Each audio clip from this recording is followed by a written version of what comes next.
Oke, eh, teman-teman, kita berjumpa lagi di program Segi Pandang Adrena Media. Kali ini saya akan ngobrol dengan ini teman lama saya sebetulnya, di gerakan mahasiswa gitu ya. Dia dulu adik kelas saya sampai tahun 98. Nah, sekarang menjadi dosen di FISIP UNER, dosen muda progresif gitu loh. Dia aktif juga menulis buku, sangat produktif menulis berbagai artikel, terutama mengenai perkembangan politik aktual gitu ya. Mas Airlangga pribadi. Ya. Ya, langsung saja kita ke pokok persoalan. Ya.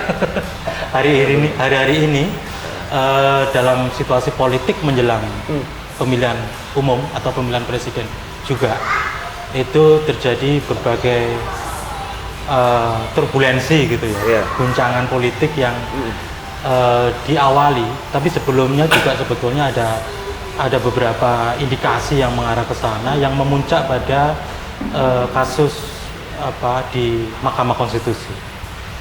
Nah, berbagai problem yang melatar belakangi menjelang pemilihan presiden ini menurut Angga,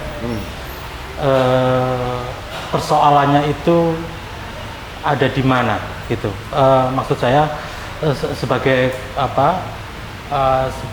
perkembangan dari konsolidasi demokrasi sejak kalau kita tarik sejak tahun 98 ya, sejak Soeharto jatuh, itu kita sudah memasuki seperempat abad gitu ya. Tetapi problem-problem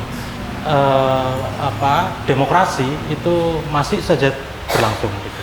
Artinya kita tidak bisa mengukurnya dari segi kuantitas waktu gitu ya. Tapi soal meskipun sudah 26 tahun, kalau umur anak itu kan sudah dewasa, tapi demokrasi kita tidak beranjak dewasa, itu terbukti dengan berbagai kasus yang berkembang sekarang. Nah, menurut Angga itu sebetulnya fenomena politik apa yang terjadi? Kalau kita lihat sebetulnya guncangan-guncangan politik, persoalan yang saat ini terjadi, itu tidak bisa dilepaskan dari proses panjang yang sebetulnya saya sebut sebagai pendalaman erosi demokrasi. Artinya selama ini mulai banyak orang bicara misalnya tentang pelemahan demokrasi, terus bicara tentang terjadi proses demokrasi yang mengalami proses pemunduran. Tapi sebetulnya kalau kita melihat bahwa demokrasi sebagai suatu komitmen perjuangan, kualitas politik, dan agenda-agenda demokratik itu sebetulnya di Indonesia sendiri hanya mengalami bulan madu yang sangat pendek. Jadi sebetulnya hanya sekitar 2 atau 3 tahun setelah 98, antusiasme politik untuk kemudian memajukan agenda demokrasi itu menjadi suatu yang sangat penting. Tapi pelan-pelan terjadi proses pelemahan. Banyak orang mengutarakan bahwa pelemahan itu terjadi misalnya selama 5 tahun terakhir. Atau kemudian ada seorang budayawan Indonesia besar mengutarakan kaget sampai menangis terkait dengan apa yang dialami terus kemudian posisi Jokowi.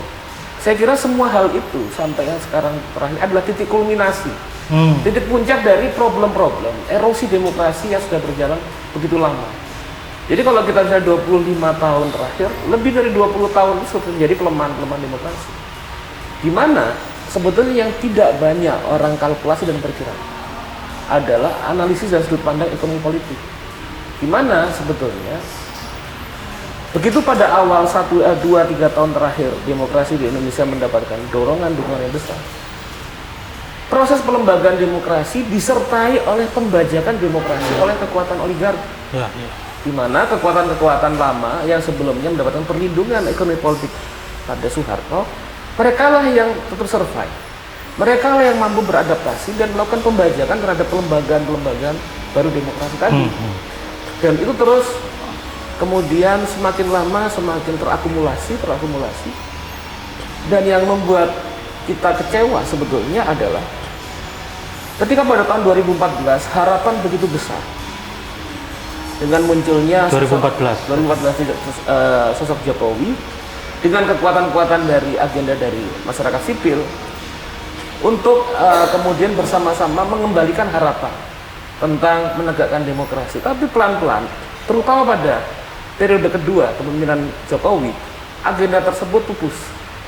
Kalau misalnya kita ingat, tahun 2019 setelah terpilih menjadi presiden, Jokowi menegaskan tentang demokrasi kita sudah kebablasan. Oh iya, iya. Itu adalah pernyataan yang aneh, padahal demokrasi sebagai kekuatan politik di Indonesia tidak pernah menang sebetulnya. Belum pernah menang. Bagaimana bisa bilang kebablasan? Justru yang terjadi adalah warisan Soeharto masih begitu kuat membatasi agenda-agenda demokrasi seperti kemudian kebebasan politik, juga kemudian transitional justice, bagaimana menyelesaikan problem pelanggaran HAM, dan banyak lagi bagaimana kemudian kekuatan-kekuatan politik gitu, tidak serta-merta mudah melakukan tindakan-tindakan pembajakan sumber daya negara dan lain sebagainya. Itu kan sebetulnya awal dari banyak kalangan secara antusias mendorong Jokowi yang berangkat dari bawah. Tapi justru itu pun seperti bulan madu pendek yang tidak tuntas dari tahun 2014. Karena semakin lama semakin terlihat, semakin ke ujung, 2019 sampai sekarang terjadi pembungkaman hak sipil, terjadi kemudian bagaimana reformasi di korupsi. Ketika misalnya pada awal itu KPK sendiri kemudian dibuat sebagai lembaga otonom untuk kemudian jadi bagian dari amanah reformasi pada masa pemerintahan Bu Megawati, tapi kemudian disubordinasi di bawah presiden, di bawah kekuasaan, dan itu kemudian memunculkan kemarahan publik juga sebetulnya. Itu justru di era Jokowi ya? Di era Jokowi 2019. Dan kemudian lebih parah lagi kemudian bagaimana rezim ini kemudian justru melemahkan kekuatan utama dari kekuatan masyarakat sipil, terutama misalnya bagian-bagian penting seperti kelas pekerja dan kelompok-kelompok miskin dengan agenda misalnya undang-undang cipta kerja gitu kan. Dan ini kemudian menjadi titik kulminasi yang membuat mengapa seperti kita lihat kalangan akademisi intelektual mulai bersuara, karena terjadi kemudian pembelencengan terhadap agenda etika republik yang sebetulnya sudah ditampilkan sejak awal menjadi bagian dari mengapa Indonesia ini berdiri, etika republik. Gitu. Dalam misalnya draft Bung Karno, Bung Hatta segala macam, komitmen itu tinggi. Apa itu kemudian etika republik? Etika republik itu kan kenapa kita menggunakan republik, karena kita tidak mau ada kekuasaan yang sangat tak terbatas yang bisa melakukan hal sedemikian rupa sampai menggunakan hukum sebagai instrumen kekuasaan. Dan itu yang terjadi dalam konteks pelanggaran etik di MK yang beri jalan terhadap Gibran Raka Buming Raka, di mana kekuasaan menempatkan dirinya di atas hukum dan di atas konstitusi. Nah, saya pikir ini menjadi bentuk penyimpangan terhadap atas alasan apa Indonesia ini merdeka. Sudah lebih dalam lagi. Sudah begitu kemudian ketidaktegasan dari presiden dalam aksi dan tindakan terkait dengan dukungan terhadap paslon dalam Pilpres 2024. Dan termasuk misalnya indikasi-indikasi yang muncul, intervensi aparat, terus kemudian penggunaan budget seperti bansos bagi kepentingan politik yang sempit. Hal ini perlu diingatkan, tapi ini saya pikir bukan proses yang tidak tiba-tiba ujuk-ujuk dari langit gitu. Persoalan, tapi ini adalah proses yang panjang. Ketika kita berhadapan dalam kondisi wacana tentang orang baik memimpin, itu adalah mitos yang kemudian membuat hal ini berlangsung. Karena ketika orang baik menjadi pemimpin, dianggap jadi pemimpin, setiap kritik dianggap sebagai dilakukan oleh orang yang tidak baik, orang yang jahat. Dengan di sini kemudian secara mentalitas bahkan bukan saja terhadap proses politik, kita kemudian memberikan ruang terhadap erosi dan penghancuran dari demokrasi serta republik itu sendiri. Itu kira-kira Bung, apalagi berhubung misalnya dengan apa yang sedang kita lakukan termasuk manifesto di UNER Ya. gitu kan, akademisi, profesor, alumni bersama-sama menyatakan bahwa ada yang perlu dikoreksi dalam penyelenggaraan negara. Ya, ini yang membuat agak kita harus berpikir keras itu kan sebetulnya yang tadi kembali kalau dihitung secara waktu gitu ya, sudah 25 tahun, tetapi kenapa muncul kekuasaan yang tadinya kita berharap ini membawa pembaruan-pembaruan berasal dari bawah segala macam itu, justru menciptakan satu kekuasaan yang kewenangannya itu tak terbatas dan hampir-hampir tidak terkoreksi, gitu ya. Artinya banyak kalangan, misalnya khususnya kalangan akademisi, bilang bahwa ini karena matinya oposisi. Iya, betul. Nah, menurut kamu sebetulnya sejak era Jokowi itu oposisi berada di mana?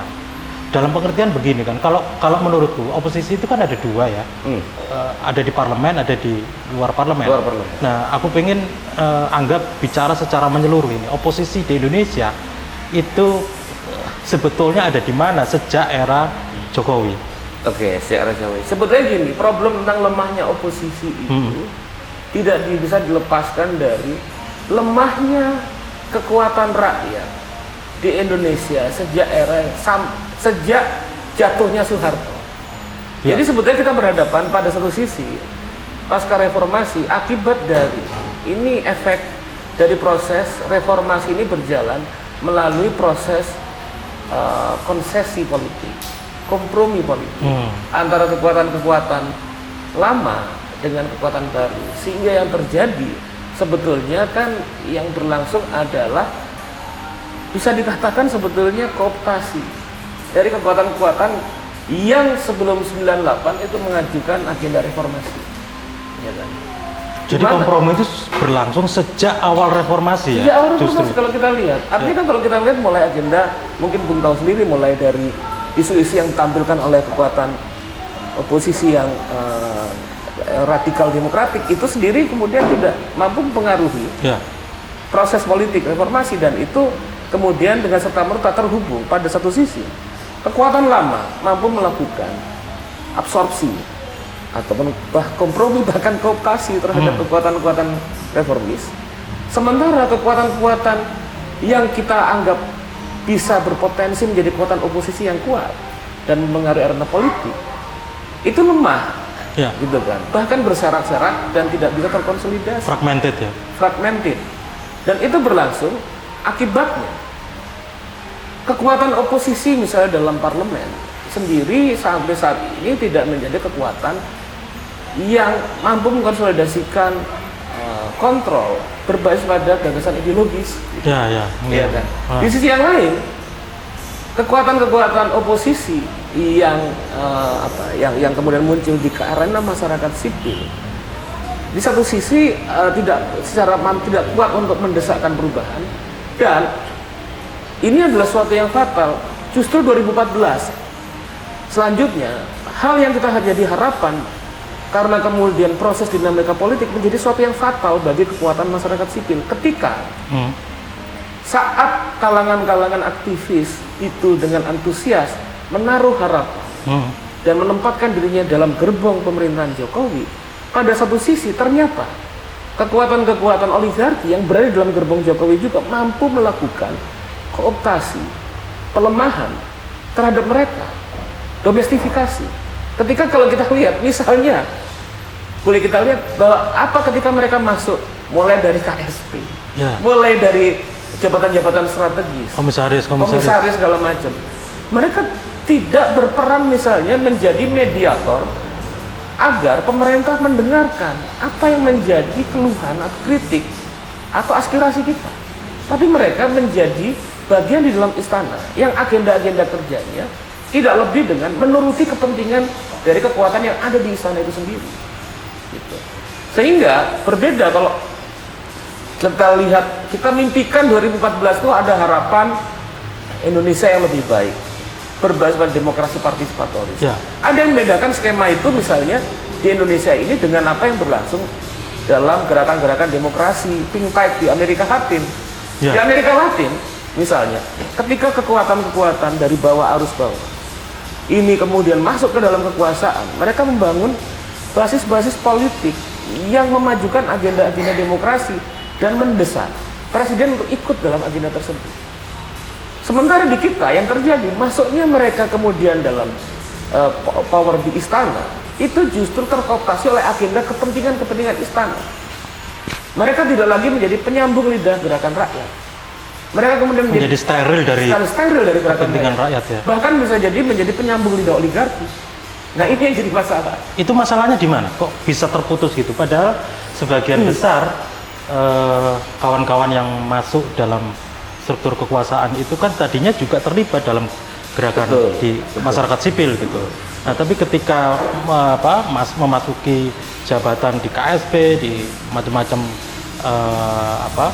kementerian dan juga komisaris-komisaris itu bukan seolah-olah tapi nyatanya itu kemudian terpisah gitu ya. Jadi gerakan masyarakat sipil yang menjadi asal-usul mereka itu ditinggalkan begitu saja. Kita bergerak misalnya memprotes undang-undang Cipta Kerja, memprotes pelemahan KPK segala macam, seperti tidak ada dukungan sama sekali oleh kawan-kawan yang berada di struktur kekuasaan. Itu menurutmu problemnya ada di mana kok ada keterputusan itu?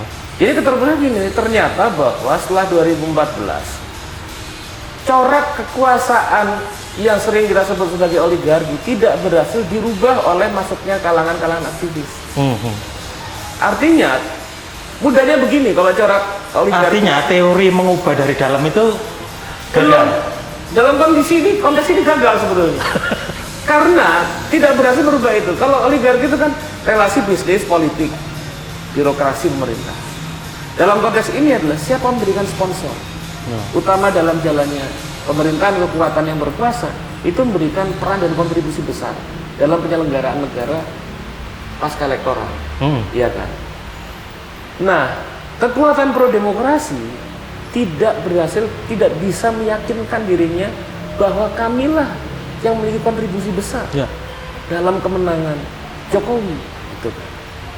Kemudian Jokowi melirik pada pola-pola yang menempatkan elit sebagai backup utama aliansinya.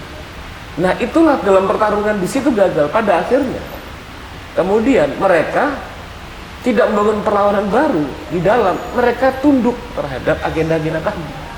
Gitu. Nah ini memang menjadi suatu pelajaran yang penting, di mana apa yang harus kemudian dilakukan. Saya masih tetap tidak menolak secara total ada inisiatif misalnya infiltrasi atau kemudian upaya untuk merubah dari dalam. Tapi akui saja bahwa dalam konteks di era Jokowi ini gagal. Kita harus berpikir ulang tentang itu. Ataupun perubahan dari luar, ataupun misalnya kemudian kekuatan alternatif. Artinya ini Indonesia ini rumit, rumit dalam artian kita berhadapan dengan basis sosial politik dari rakyat sendiri sangat lemah untuk mendorong perubahan. Artinya strategi manapun dalam kondisi sekarang masih belum bisa untuk melakukan perubahan. Nah ini suatu jawaban yang pelan-pelan secara praksis memang oleh para aktivis intelektual harus dicari jawabannya terkait hal itu. Ya begini, makanya aku mau ngobrol sama kamu karena kamu kan juga ngajar teori gerakan sosial ya. Nah kan sepanjang yang aku pelajari itu dari fenomena yang berkembang di Indonesia ya, paling tidak ada 2 atau 3 kutub yang mengusung teori gerakan sosial. Pertama itu mereka yang percaya perubahan itu bisa dilakukan di luar parlemen, lewat gerakan non parlementer. Tapi ada yang sudah nggak percaya itu, mungkin teman-teman semacam Budiman dan sebagainya itu, yang percaya bahwa perubahan harus dilakukan di dalam parlemen, di dalam kekuasaan, gitu. Tapi juga ada teori yang ketiga yang mengatakan perubahannya harus lewat gerakan parlemen maupun non parlemen, gitu. Harus ada yang menyambungkan gitu antara kekuatan di luar Iya. dan kekuatan di dalam gitu. Nah, sampai sejauh ini menurut Angga berdasarkan realitas yang berkembang, realitas politik yang berkembang di Indonesia, ini sebetulnya teori mana yang hampir mendekati kebenaran itu? Harus diuji ya? Masa harus diuji Tetap harus diuji. atau sudah ada yang hampir mendekati kebenaran? Saya kira begini, pertama-tama harus saya bilang gitu, mungkin terkait dengan Bung Diman, misalnya. Saya bertanya, Bu, apakah dia masih percaya bahwa perubahan itu penting? Kalau melihat pada posisi politiknya sekarang, ya. gitu kan. Nah, itu harus lihat. Dan selanjutnya kalau kita melihat di antara beberapa model perubahan itu, kita masih melihat kadang-kadang juga gini. Bahkan kalangan akademisi political scientist sendiri, saya pikir rancu dalam membangun desain perubahan. Contohnya begini, dalam konteks demokrasi Indonesia sekarang, perubahan membutuhkan hadirnya suatu partai politik yang kuat. Dan itu adalah suatu tradisi literasi yang sebetulnya diwarisi dari Bung Karno. Partai politik yang kuat, yang mampu mengikat seluruh kekuatan dari rakyat yang bisa melakukan perubahan. Nah, dalam kondisi oligarki seperti sekarang ini, misalnya, kita butuh partai politik yang kuat. Dalam konteks seluruh partai politik yang kuat di Indonesia sekarang, bisa dikatakan masih belum ada yang sejalan dengan agenda-agenda progresif. Tapi mengapa misalnya kalau kita diskusi bahkan di kalangan akademisi, pemahaman rasionalisasi politik itu adalah memangkas partai. Nah, kalau misalnya dipangkas, makin efisien partai. Yang ada adalah kekuatan-kekuatan yang pro-oligarki semuanya. Padahal yang kita butuhkan adalah hadirnya ruang bagi pembentukan konsolidasi alternatif partai politik. Itu sendiri kemudian masih belum clear di kalangan kita gitu. Karena dalam kondisi ini saya pikir bahwa dalam proses politik demokrasi based on political party, yang perlu adalah menghubungkan kekuatan-kekuatan gerakan sosial yang kemudian terkanalisasi dalam hadirnya partai politik. Sementara partai politik dalam bayangan saya tentang reformasi kelembagaan partai seperti ini. Bahwa partai politik itu tidak hanya harus kemudian hadir dalam konteks seluruh dalam tingkat nasional, tapi kalau perlu hadir juga partai politik lokal. Karena dengan itu kemudian kita bisa mengkonsolidasi skala kekuatan-kekuatan progresif ini dalam skala lokal yang bisa jadi kita bisa melakukan agenda penting dalam setting tentang perubahan, yaitu apa? Tampilnya kekuasaan progresif di tingkat lokal.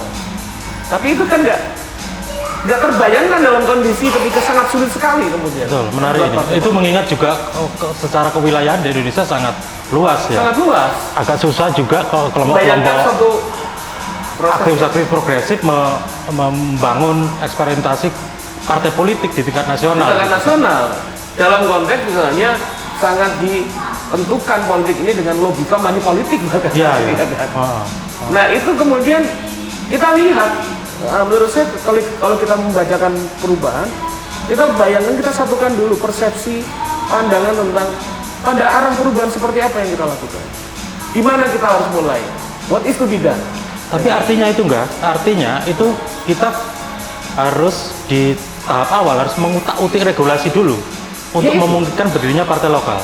Iya, saya pikir bahwa itu yang harus dilakukan. Kita membutuhkan di sini tampilnya kalangan-kalangan akademisi, kalangan-kalangan yang memahami ilmu-ilmu teknokrasi, tapi yang memiliki orientasi progresif, gitu. Karena kemudian dalam detail-detail itulah kita bisa kemudian memajukan agenda perubahan, gitu. Nah, ini yang saya pikir selama kemudian pertama, saya pikir sebelum kita mampu membuka ruang tentang partisipasi politik, pembentukan partai politik alternatif segala macam secara lebih kondusif, kita tidak bisa membayangkan suatu hal yang lebih besar.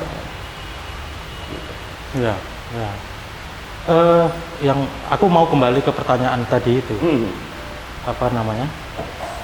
Apa yang harus kita lakukan untuk memberi ruang berdirinya partai-partai politik alternatif itu? gitu. Sementara kita di tengah kepungan money politik segala macam. Iya. Artinya ya secara sederhana, nek kon gak duwe duit ya gak iso nggak partai gitu kan. Iya. Atau kadang-kadang kendala ketika ada partai baru, misalnya ada partai baru nggak punya duit, gitu. Ya nggak jadi itu. Atau kalau mereka mau nggak mau harusnya harus punya duit. Dan ketika mereka punya duit, mereka masuk dalam arus besar kekuasaan oligarki lagi. Iya betul. Nah, cuma yang bisa modalitas dari kelompok-kelompok sipil itu kan militansi ya, militansi itu. Nah, dan itu dalam mengisi ruang demokrasi itu atau memenangkan pertarungan politik itu mau tidak mau memang harus bikin partai politik ya. Salah satu, bukan satu-satunya, tapi salah satu hal yang sangat penting itu pertama partai politik. Atau kedua, kita juga berhadapan dengan ada ruang, tapi juga sangat keras. Dan dalam kondisi sekarang ini kita masih belum bisa perform atau kemudian masuk dalam kekuatan partai politik yang ada. Tapi kalau kita lihat sejarah 20 tahun terakhir, hal tersebut masih belum bisa memberikan capaian-capaian politik yang besar gitu, untuk masuk ke situ. Dan tadi kalau kembali pada tadi pertanyaan tentang agenda perubahan, saya tidak menolak pentingnya misalnya perubahan di dua dimensi gitu, di dalam sistem ataupun di luar sistem. Tapi kemudian yang paling penting yang harus dilihat adalah seberapa kuat. Pertama-tama, seberapa kuat istilahnya kalau bahasa gerakan, seberapa kuat kita pegang massa. Ya kan, itu yang paling penting. Ketika gerakan masyarakat kita baik di oposisi di dalam ataupun di luar ternyata tidak mampu mengkonsolidasikan massa, maka kemudian problem-problem yang sama akan berulang. Kalau kita lihat dari sejarah ya banyak, misalnya contoh keberhasilan tokoh pergerakan dulu itu kan karena kemampuan mengkonsolidasi massa. Dengan pro dan kontra, misalnya Soekarno dikatakan berdekatan dengan Jepang segala macam karena pegang massa Soekarno, gitu kan. Nah, kemampuan pegang massa dalam artian dia tahu dia memiliki basis dukungan yang kuat, dia tahu mengkonsolidasikan massa seperti apa, dia tahu kemudian kita tahu arah perubahannya seperti apa, gitu kan. Dia memiliki juga kekuatan-kekuatan, saya pikir intelektual yang mampu menyambungkan ini dalam agenda-agenda perubahan kelembagaan, gitu. Itu sebetulnya yang penting. Artinya gerakan massa itu sesuatu yang nggak bisa ditawar-tawar. Nggak bisa tawar-tawar. Jadi kalau saya melihat bahwa teknokrasi dan massa itu bukan suatu hal yang bertolak belakang sebetulnya, tapi saling melengkapi dan menguatkan. Teknokrasi dalam artian mampu memberikan arah navigasi tentang bagaimana proses kelembagaan yang harus diperjuangkan oleh gerakan massa itu tidak bisa dilepas. Gitu. Iya, salah satu agenda tadi misalnya bagaimana mendorong ruang kanal dari proses politik di dalam konteks kepartean.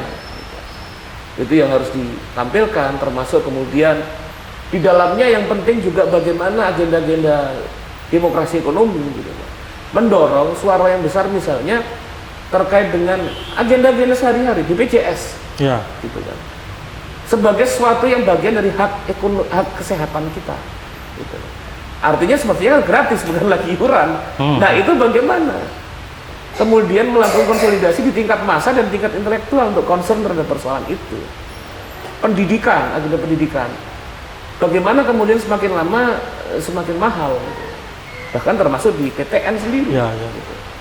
Nah, saya pikir kita harus masuk seperti itu. Dan kedua juga, saya melihat bahwa mereka yang berada untuk membangun strategi perubahan di dalam itu juga harus berkomunikasi dengan di luar. Banyaknya kritik, jadi kritiknya ini terkait bagaimana strategi di dalam di luar. Memang sebagian besar mengatakan bahwa yang di luar itu nyaring melakukan kritik karena tidak mendapatkan posisi gitu. Tapi juga kita harus lihat yang di dalam itu juga punya kewajiban dan tanggung jawab untuk membawa kekuasaan, mendengar suara rakyat. Itu yang gagal dalam konteks sekarang. Bung Angga, sebetulnya apa yang diperbincangkan oleh banyak orang sekarang, terutama kalangan intelektual, apa yang kita sebut sebagai oligarki itu. Iya. Itu kan bukan fenomena baru ya. Bukan fenomena baru. Kalau di Indonesia itu ya tadi kamu cerita bahwa sejak reformasi paling tidak 3 tahun setelah 98 itu makin kelihatan terjadi kompromi politik antara kekuatan yang disebut representasi elit baru dengan representasi kekuatan politik lama. Terjadi konsesi, kompromi, bagi-bagi kekuasaan kayak begitu. Nah, itu kan sebetulnya cikal bakal oligarki ya. Betul. Nah, baru kemudian orang banyak membicarakannya mungkin 3-4 tahun belakangan ini soal politik oligarki itu. Yang buat saya paling tidak itu terlambat membicarakan itu, karena itu sudah lahir sejak 2 atau 3 tahun setelah 98 itu gitu. Nah, ada yang menyatakan bahwa problem besar bangsa ini yang tidak juga beranjak dari demokrasi yang prosedural ini juga karena pemerintahan dalam bentuk oligarki itu gitu. Ada konsesi-konsesi yang seperti kita ini, kekuatan baru ini tersandra oleh kekuatan lama gitu. Nah, bagaimana sebetulnya memutus garis atau memberi garis demarkasi pada kekuatan masa lalu itu gitu. Sementara kita sebetulnya secara regulasi itu kan ada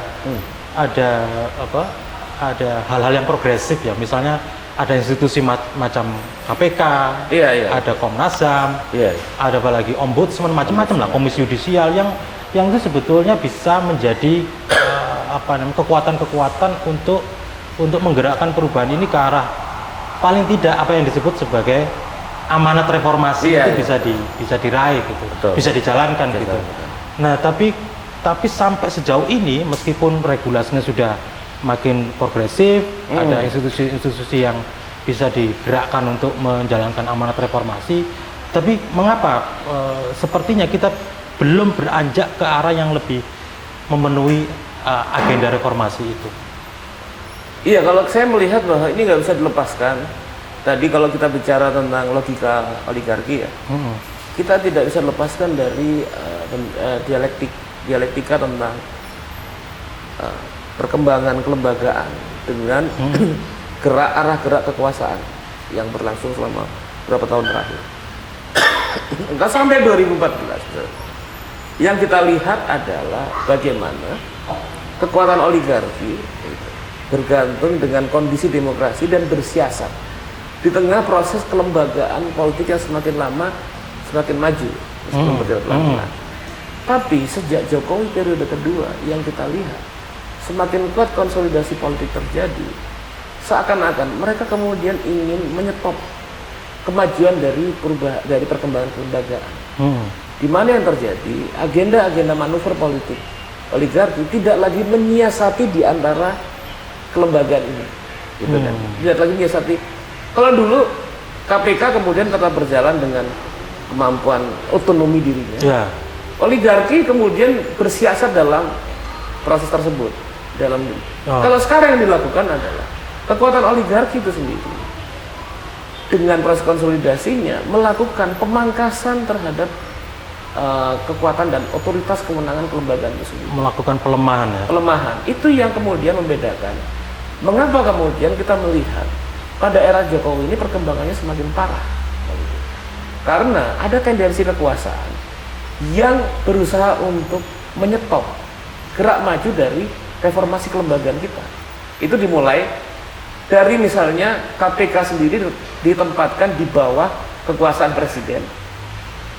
Yang pada awalnya tadi saya katakan pada era pendirian Megawati, SBY, kemudian tempatkan otonom misalnya. Kemudian mulai dari proses kemudian Omnibus Law, memadatkan seluruh perundangan-perundangan itu dalam satu, yang justru coraknya reaktif, justru lebih mundur dari misalnya undang-undang perburuan pada era sebelumnya, Dan juga kemudian semakin lama semakin terlihat, bahkan dengan upaya melakukan intervensi terhadap Mahkamah Konstitusi. Ini yang parah. Karena justru kelahiran Mahkamah Konstitusi itu kan sebetulnya untuk mengkoreksi agar demokrasi parlemen dengan suara mayoritas tidak serta-merta menentukan kebijakan. Jadi bahwa logika suara terbanyak itu diimbang, dikoreksi oleh bagaimana konstitusi berbicara. Itu Tapi ini terjadi justru berusaha memanfaatkan Mahkamah Konstitusi gitu, untuk mengkhianati konstitusi itu sendiri. Nah, ini yang saya pikir tidak bisa dilepaskan dari satu sisi konsolidasi power dari oligarki pertama, dan kedua, kalau pada era sebelumnya para elit oligarki ini masih membutuhkan pelembagaan demokrasi sebagai bagian dari cara mereka survive. Sejak era Jokowi, terutama pada periode kedua, konsolidasi elit oligarki berusaha untuk mematahkan reformasi kelembagaan atas nama kepentingan mereka. Ini yang kemudian menjadi parah, saya pikir, dari proses panjang erosi demokrasi. Gitu. Jadi demokrasi sendiri sekarang ini kemudian mau berusaha untuk kemudian tidak saya dilemahkan, tapi dibawa ke pemakamannya bahkan. Dan lebih dari itu, kalau kita tadi saya utarakan prinsip seperti di orasi kita, para profesor, Prof. Hotman dan yang lain-lain, tadi mengutarakan prinsip utama kita mendirikan republik itu kan untuk membatasi kekuasaan agar tidak akan terbatas. Gitu. Ini prinsip itu mau dirubah jadi kerajaan, casingnya republik gitu ya. Nah itulah sebetulnya mengapa kita menyatakan sikap, menegaskan prinsip ini. Ya. Gitu kira-kira Bu. Ya. Ini kan kamu tadi yang membuat aku tertarik tapi juga sedikit ketawa-ketawa itu. Kamu beberapa kali bilang di era Jokowi, di era Jokowi, di era Jokowi. Nah, sementara Jokowi itu dulu naiknya disokong penuh gitu. Kalau tidak penuh pun sebagian besar dari aktivis demokrasi, kelompok-kelompok masyarakat sipil mendukung Jokowi gitu. Dengan argumentasi bahwa ini representasi dari kalangan bawah, bukan darah biru elit politik kayak begitu-begitu. Tidak tersandra oleh masa lalu segala macam. Nah itu satu jaminan bahwa pemerintahan ini akan lebih baik daripada pemerintahan sebelumnya di bawah kekuasaan Joko Widodo gitu. Nah tetapi ternyata teori itu gagal runtuh gitu dengan kekuasaan Jokowi 2 periode ini gitu. Malah mungkin kita dibawa mundur ke banyak orang yang meskipun aku dalam beberapa hal nggak setuju, itu katanya kita kembali ke masa Orde Baru gitu. Kayak begitu. Nah artinya kita ini kan sudah berupaya ya saat itu untuk sebisa kita apa yang mampu kita lakukan untuk menyokong kekuatan baru itu supaya bisa berkuasa membawa agenda-agenda kepentingan politik rakyat gitu. Nah, artinya orang seperti Jokowi pun itu tidak bisa lepas juga dari kooptasi kekuatan masa lalu. Iya betul. Itu kalau secara kalau kita bisa kalkulasi begitu, artinya kan warisan kekuatan masa lalu itu masih sangat dominan gitu, mencengkram struktur politik di Indonesia kayak begitu. Nah, meskipun orang-orangnya baru kan, tapi maksud aku orang-orangnya itu sebagian besar mungkin tidak terlibat dalam pemerintahan Soeharto gitu. Iya. Tetapi warisan ilmu, watak, karakter hegemonik. Nah ini aku mau masuk ke diskusi soal hegemoni ini.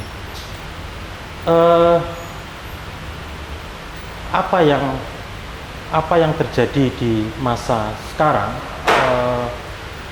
ketika perkembangan demokrasi ini orang juga menyebutnya terjadi regresi ya. Regresi demokrasi. Tadi aku mau ngomong itu.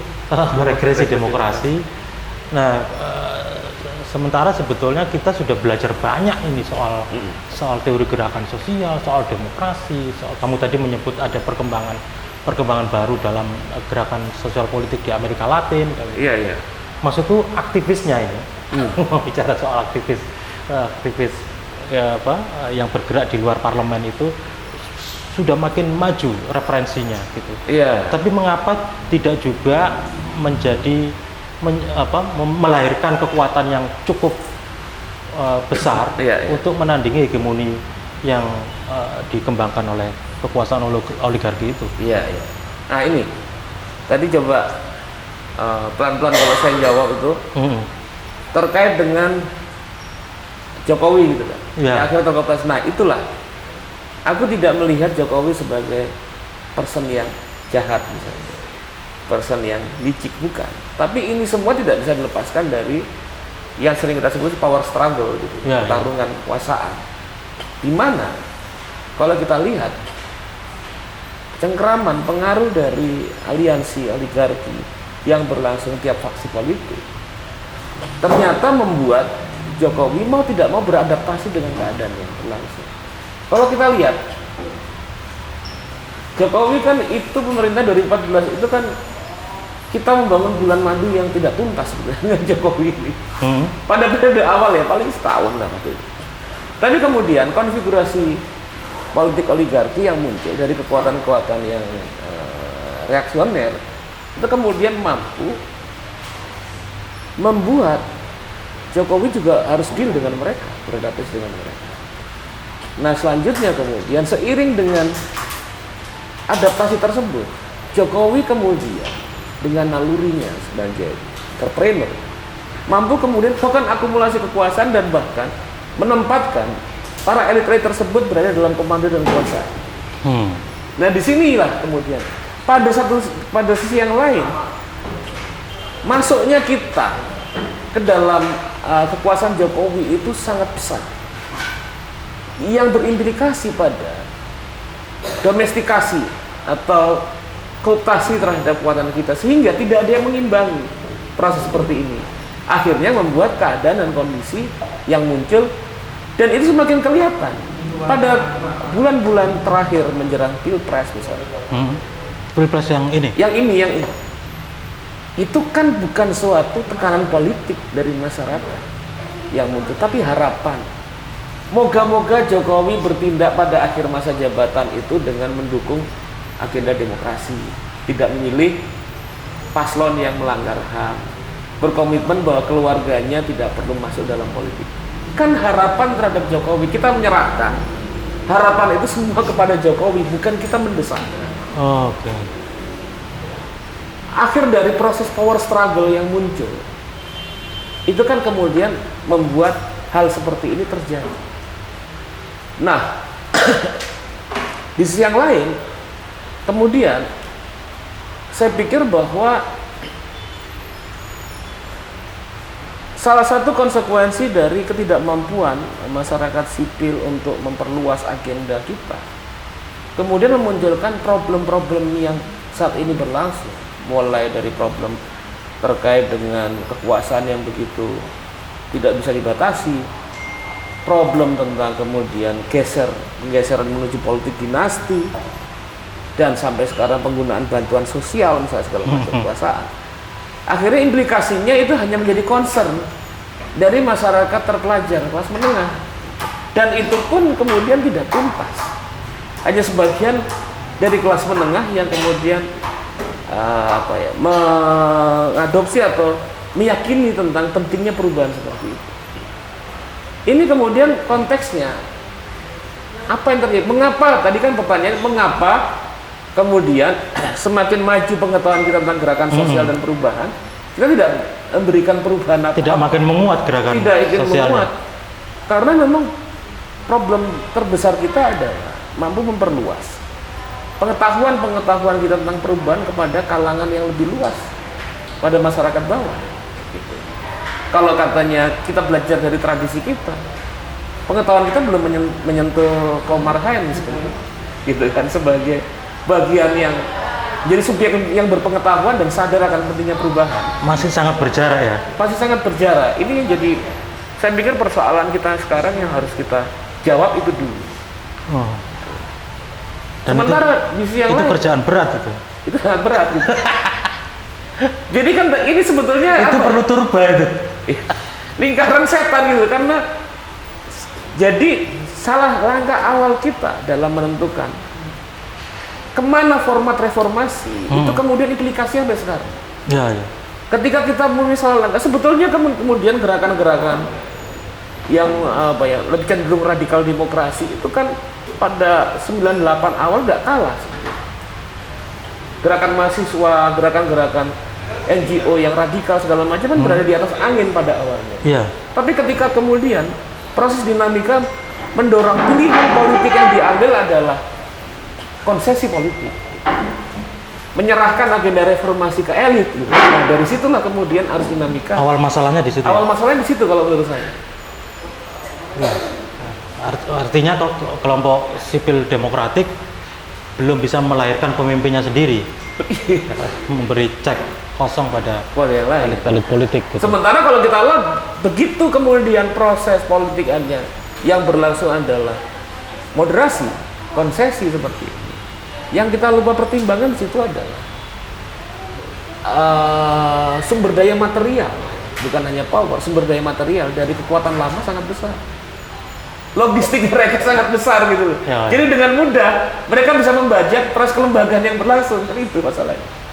Oke, enggak. Sekarang masuk ke yang sekarang ini. Dengan melihat berbagai masalah menjelang Pilpres sekarang, itu jadi apa yang bisa kita harapkan dari suksesi kepemimpinan ini? Dengan catatannya, dengan berbagai banyak catatan yang terjadi menjelang Pilpres itu.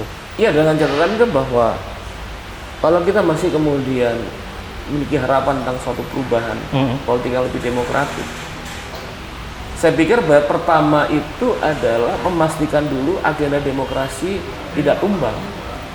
Problemnya kalau kata guru saya Profesor Fedi Hadis itu dibilang agenda mendesak kita sekarang adalah jangan sampai demokrasi di Indonesia bunuh diri. Nah itu kira-kira. Caranya seperti apa? Caranya pertama-tama yang praktis adalah memilih yang tepat, yang memiliki kemudian problem paling minimal dalam konteks kontribusi mereka sebagai elit politik dalam reformasi saat ini gitu. Adalah memastikan melakukan perlawanan terhadap mereka paslon yang memiliki persoalan berat terkait dengan pelanggaran HAM, terkait dengan agenda demokrasi, terkait dengan politik dinasti yang mau diselenggarakan di level negara, terkait dengan misalnya problem etik, ya nggak usah dipilih. Itu artinya menelisik track record itu menjadi sangat penting ya? Iya betul. Jadi intervensi ke elektoral itu saya pikir penting. Kedua, kita harus banyak belajar dalam kondisi sekarang terhadap kegagalan kita melakukan intervensi terhadap Jokowi. Bukan berarti kemudian kita menolak setiap bentuk reformasi dari dalam atau upaya merubah dari dalam, tapi kita belajar cermat. Pada fase mana kita kalah? Apa yang harus dilakukan? Kayak gitu. Ya, ya. Artinya ya apa yang bisa kita lakukan dalam Pilpres ya memilih orang yang minim. punya apa namanya dosa-dosa politik Iya. masa lalu maupun sekarang. Sekarang. Yang paling itu mungkin seperti yang dibilang Romo Magnis itu ya, Iya. kurang lebih seperti itu ya. Dan kemudian dalam misalnya begini, beberapa waktu yang lalu itu saya diundang oleh teman-teman dari gereja Kristen tentang terkait dengan bagaimana sih kita dalam pemilu partisipasi politik. Saya bilang begini, kita ini sama-sama disatukan sebagai warga negara meskipun keyakinan berbeda. Tapi ada yang menyatukan itu, yaitu apa? Sumber etik Pancasila. Ya gunakan pijakan itu untuk memilih. Sila kedua kemanusiaan yang adil beradab. Siapa yang bertentangan dengan sila kedua? Ya kayak gitu. Iya, itu lebih kena sebetulnya. Lebih kena sebetulnya. Ya. Iya. Terus misalnya di kalangan santri bilang gini, etika itu bahasa agamanya apa sih? Akhlak. Ya tidak beretika, tidak berakhlak sebetulnya, itu sama. Itu dosa besar ya. Dosa itu nggak berakhlak. Dosa besar republik, akhlak republiknya nggak ada, kayak gitu. Jadi proses komunikasi penting juga di. Nah itu sebetulnya membumikan ilmu pengetahuan ya supaya Iya, supaya jalan, supaya sadar gitu kan. Ya supaya bisa diterima oleh banyak orang. Banyak orang. Ini mungkin sebelum masuk ke pembahasan terakhir, fenomena di Indonesia sekarang ini itu kurang lebih kan mirip-mirip dengan fenomena di Filipina ya. Oh iya betul. Di mana kekuatan masa lalu kemudian mencoba meraih kekuasaan lagi dengan mengintervensi proses pemilu. Jadi rejim Marcos, dinasti Marcos lewat anaknya Ferdinand Marcos Junior Bongbong itu kemudian mencalonkan diri menjadi presiden. Pasangannya adalah anaknya Duterte itu kan. Iya. Nah itu kan kurang lebih sama dengan yang terjadi di Indonesia gitu. Jadi ini kekuatan masa lalu lewat Prabowo itu kemudian berpasangan dengan anaknya Jokowi gitu. Nah dalam konteks itu sebetulnya ini secara mungkin secara prediksi gitu ya, apa yang bisa diharapkan dari demokrasi di Indonesia dengan munculnya secara telanjang kekuatan masa lalu itu untuk meraih kekuasaan lagi di Indonesia. Bagaimana nasib demokrasi pasca Pilpres? Ya kalau kita lihat nasib kalau misalnya kekuatan lama menang, ya kan? Itu kalau kita lihat sekarang itu kemudian Filipina itu kemudian menunjukkan masa depan Indonesia kalau terjadi. Perkembangan terakhir di Filipina adalah gesekan dan benturan politik antara Bongbong dengan anaknya Duterte. Sekarang ya? Sekarang. Artinya kalau menurut saya apabila ini langsung misalnya kita lihat ya, representasi dari kekuatan lama, jelas-jelas kita bilang Prabowo dan Gibran.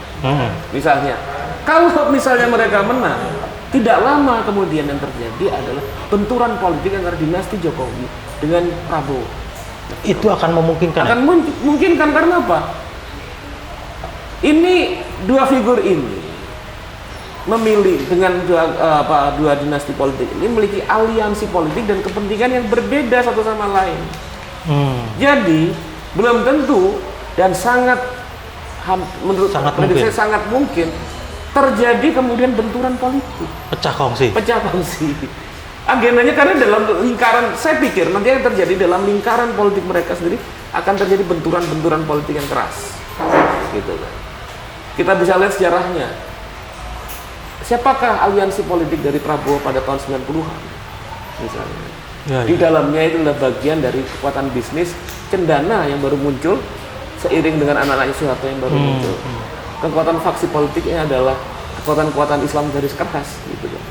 Yang sebenarnya terbangun menjadi bagian dari basis politik Prabowo pada misalnya sejak era tahun 90-an. Dan terus berlangsung kalau kita lihat tidak hanya selesai pada tahun 90-an. Pada tiap pemilu Pilpres mulai 2014 2019 aliansinya seperti itu. Iya kan? Dan Jokowi memiliki juga aliansi dan kepentingan yang berbeda dengan Prabowo. Faksinya juga berbeda ya? Faksi berbeda. Jadi bayangan misalnya ada kawan-kawan kita aktivis yang ke 02 bilang akan terjadi persatuan nasional. Itu ilusi menurut saya. Itu ilusi atau alat mengelabui atau mencari dalih dan pembenaran terhadap mereka masuk ke 02. Tapi yang berlangsung kalau kita lihat logika politiknya sangat besar kemungkinan terjadi perpecahan politik nasional ketika itu berlangsung. Artinya kalau mereka berkuasa, ini ancaman terhadap proses demokrasi di Indonesia. Sangat mungkin. Ancaman pertama jelas itu ancaman. Kedua, proses dinamika politik yang berlangsung akan membantah, menggugurkan ilusi mereka sendiri tentang persatuan nasional. Gitu. Karena secara historis faksionalisasi politiknya berbeda. Historis faksionalisasi berbeda, kepentingan bisnis politiknya jangan-jangan berbeda juga. Aliansi bisnisnya berbeda. Aliansi grup-grup gerakan sosial yang kemudian terakumulasi menjadi modal politik dari masing-masing kelompok berbeda. Ya, ya. Sangat rawan untuk pecah. Sangat Ya. rawan. Iya. Coba misalnya Bung bayangkan, kawan-kawan kita yang baru masuk kemarin ke dalam gerakan, dibandingkan, ini ilustrasi yang gampang-gampangan ya. Prabowo milih mana sebagai menteri? Kawan-kawan kita yang baru masuk kemarin, gitu kan, pada Pilpres 2024 untuk jadi menteri, atau aliansinya yang sudah berlangsung sejak lama, yang sekarang sengaja kemudian tidak ditampilkan, tapi kedekatannya dengan Prabowo begitu kuat. Mana yang dipilih? Oke, terima kasih. Oke, Bung Angga. Iya. Semoga tetap produktif dan menjadi tauladan bagi dosen-dosen muda mengikuti pikiran-pikiran progresifnya. Teman-teman Adrena, kita cukupkan perbincangan kali ini dengan Airlangga pribadi. Lain waktu kita akan berjumpa lagi dengan narasumber dan tema yang lain. Terima kasih.